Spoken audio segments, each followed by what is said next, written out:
today I will give a brief overview of work we did within the scope of the MORPHO project around how we can use a new kind of sensors, namely printed piezoelectric transducer, to achieve SHM of composite aeronautic structures. So here I'm the speaker, but the work has been achieved by a team made up of so George that we just heard before, also Shweta, Ingo, Eric, Pierre, and also Nazi.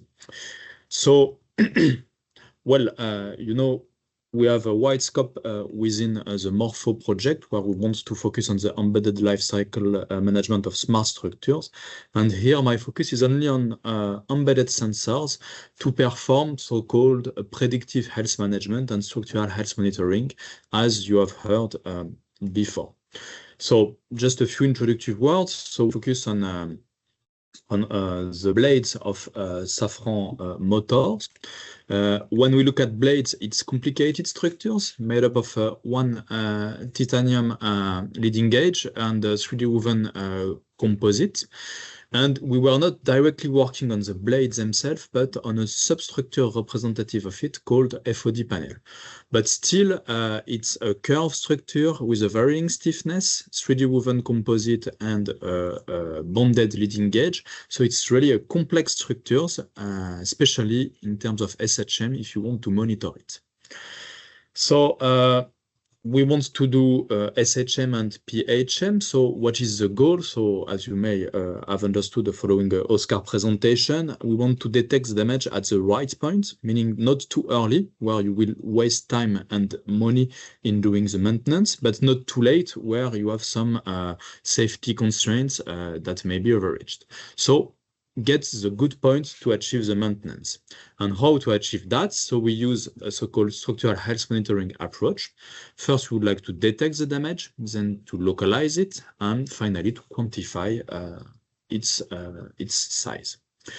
So here, our focus is on a new technology of transducer called printed piezoelectric transducers that has been made available to us by IFAM, Fraunhofer IFAM, located in Germany, where they use screen printing to directly print the transducers on composite blades.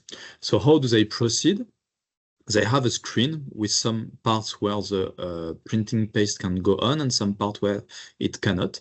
So using a squeegee, they just go on the screen and they can realize the deposition of some liquid stuff on top of the composite. So they proceed in 3 steps. First, electrode, then active layer made up of a piezoelectric paste, and then a top electrode. So at the end, they were able to print printed piezoelectric elements, which looks like that, where you see here the bottom electrode. In white, you have the active layer, and again in gray, the top electrode. And they equipped the FOD panel with 25 of such printed piezoelectric transducers. So why using those transducers instead of classical ceramic ones? Well, potentially, they offer several advantages of a ceramic piezoelectric transducer. First, they are very thin, so they are of low weight. So as recalled by Oscar, weight is very, very important in aeronautics. Secondly, they are not fragile, meaning a ceramic piezoelectric transducer under impact loads, they can break. These ones are less fragile. They can be printed of any arbitrary shape, and they can easily handle a curved surface where it's difficult with ceramics. And in addition, but we have not did it yet, we can also print the wires directly on the structure. So ideally, with that technology, we can save a lot of weight while diminishing issues with breakage of sensors and still performing SHM.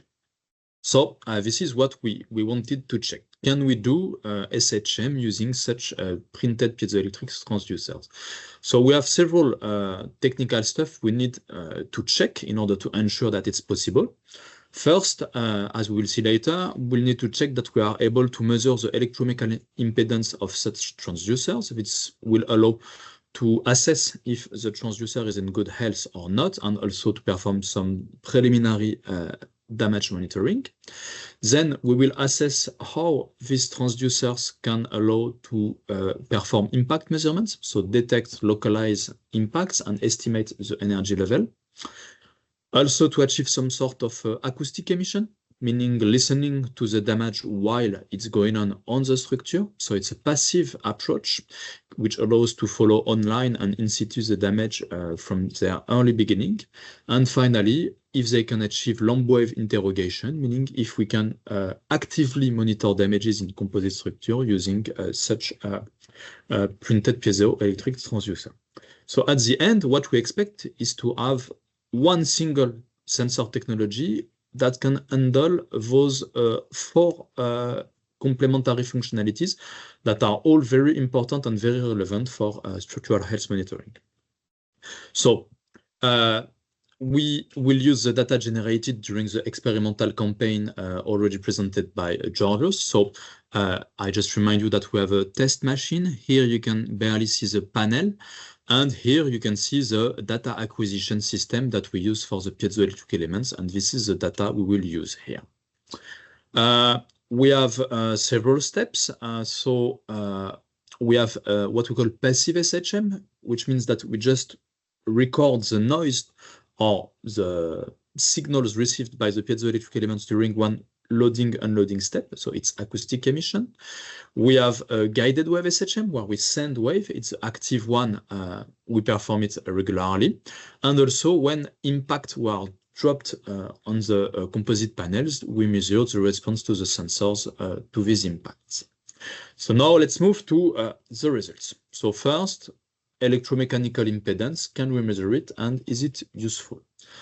So the electromechanical impedance is just the ratio in the frequency domain of the voltage versus the intensity or the current flowing into the piezoelectric elements. From that, you can extract an electrical value called the capacity in nanofarad.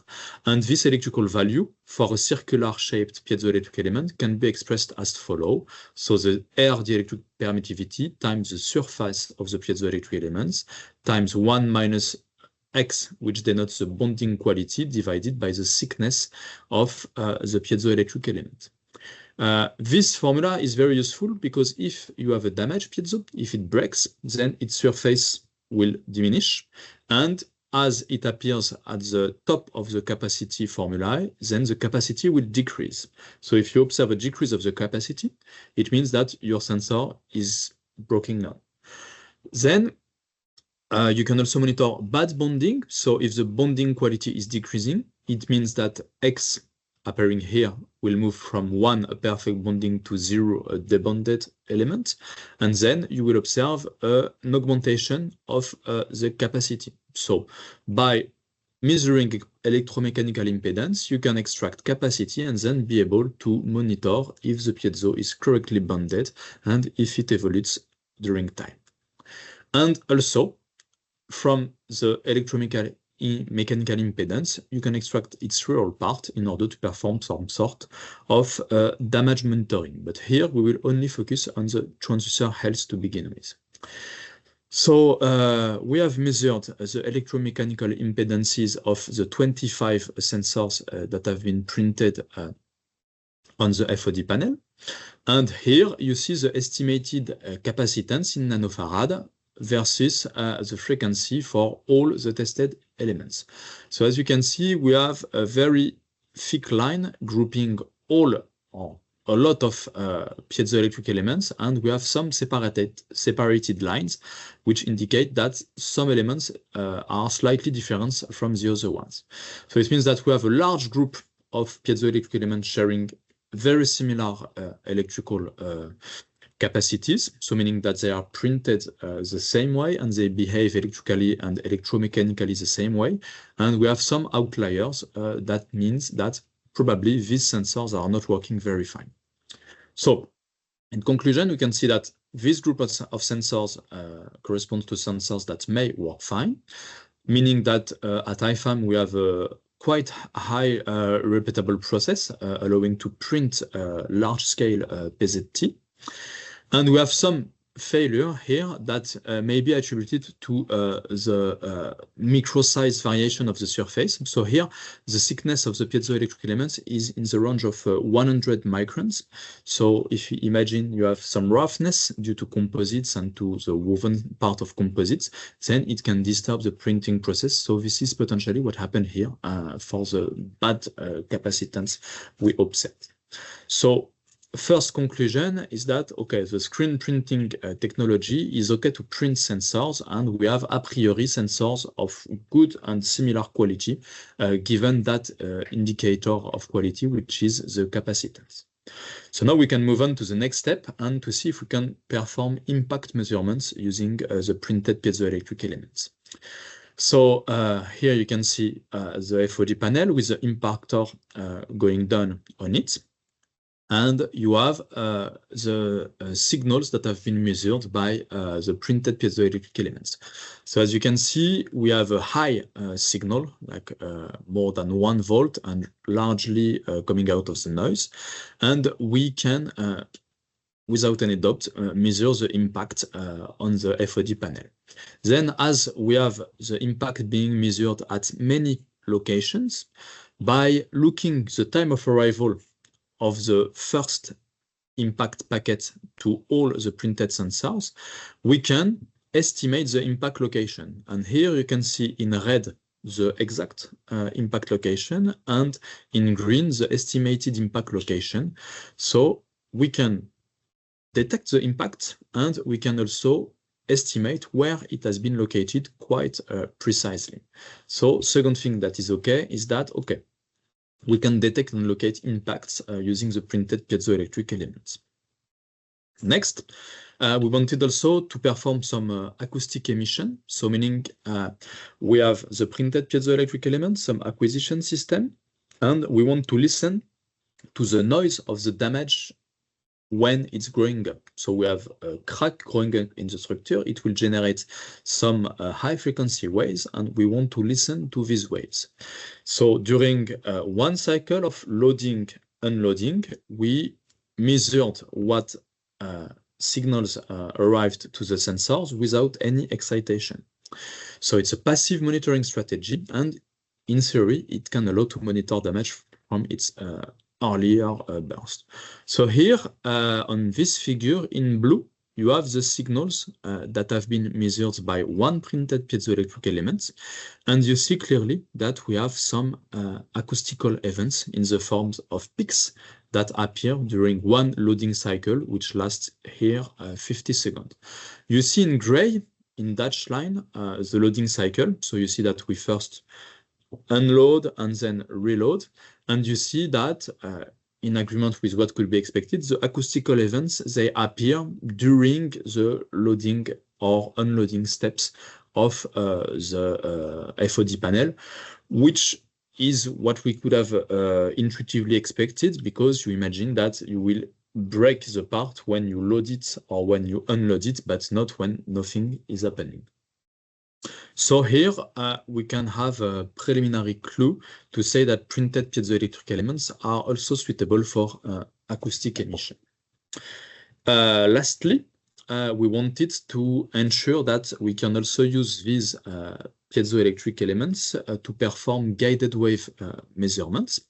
So here you have an overview of the principle. So you have a structure to be monitored, equipped with printed piezoelectric elements.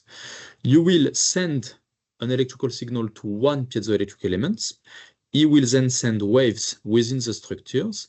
These waves will propagate within the structure and eventually interact with a damage within it. The damage will generate an additional wave, an echo, and then other printed piezoelectric elements will be able to catch these waves, so the first direct pass and also the echo caused by the damage. So in order to validate that we can perform guided wave measurements, we need to ensure that we can actuate using the piezoelectric transducer, but also that we can measure using the piezoelectric transducers. So this guided wave strategy is very interesting, because you can have a very precise monitoring of the damage. It's active, meaning that you have to send energy within the structures, but you can follow in situ the damage evolution. So first, in order to validate the fact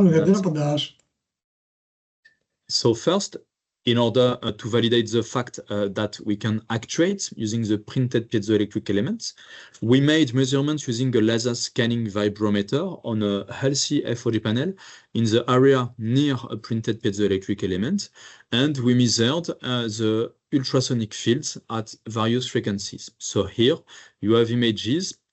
So on the center, you have the printed piezoelectric element, and you can see the ultrasonic fields that propagates around the printed transducers. So first good news, we can indeed actuate with the printed transducers at the frequencies that are of interest for us.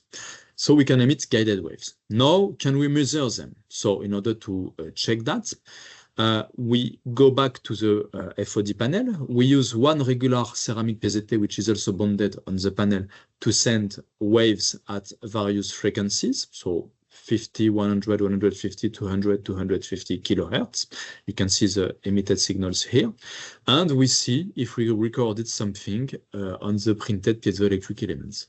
And as you see, we can record something using the printed piezoelectric elements, which is in good agreement with what would be expected in terms of velocity of guided waves within the FOD panel. We can record things mainly in the low frequency range, so for 50 kilohertz, and when the frequency is increasing, we have a less and less level. But this can be fixed by optimizing the shape of the printed piezoelectric elements.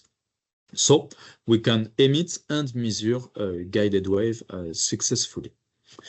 So just first conclusion, our target was to be able to know what we can do with this new technology, which has never been tested before for SHM purpose, and if we can exploit it to perform all those tasks. So for electromechanical impedance, we have checked that we can assess the health of one printed piezoelectric element, but we have not yet been to the local damage monitoring using the elements. This is a next step.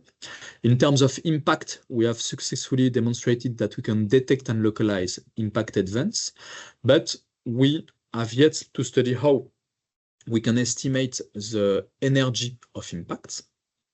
In terms of acoustic emission, we have shown that we are able to record signals, and that the signals are in good agreement with what would be expected in terms of loading, unloading steps.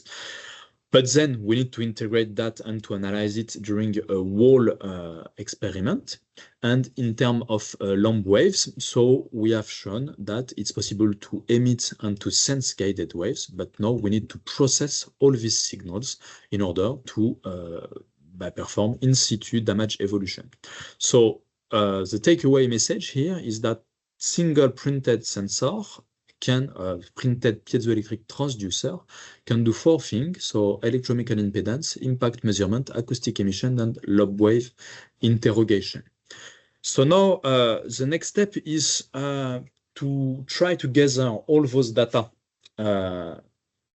as a common format. So in order to work closely with our colleague from Patras, and to do so, we have defined within MORPHO a common HDF5 format, which will allow to store all the data we collected along the different experiments as one common format. And this will be easy then to transfer those data to any artificial intelligence algorithm. So within the scope of the project, we will organize all the data to fulfill this format requirements, and then we will feed all those data to the artificial intelligence algorithm. And along that, we will also provide some tools to visualize the data. So we have one common MORPHO format, some export functions that will allow to take raw data to put them in the common format, and then we will have some multipurpose graphical user interface that will allow other people working on the data to get the best out of them. And with that experimental campaign, we will publish an open access paper with a data description, which will allow other users to use those data for prognostic and health management, which is the end of the project. So I don't know regarding time how I was, but anyway, I finished.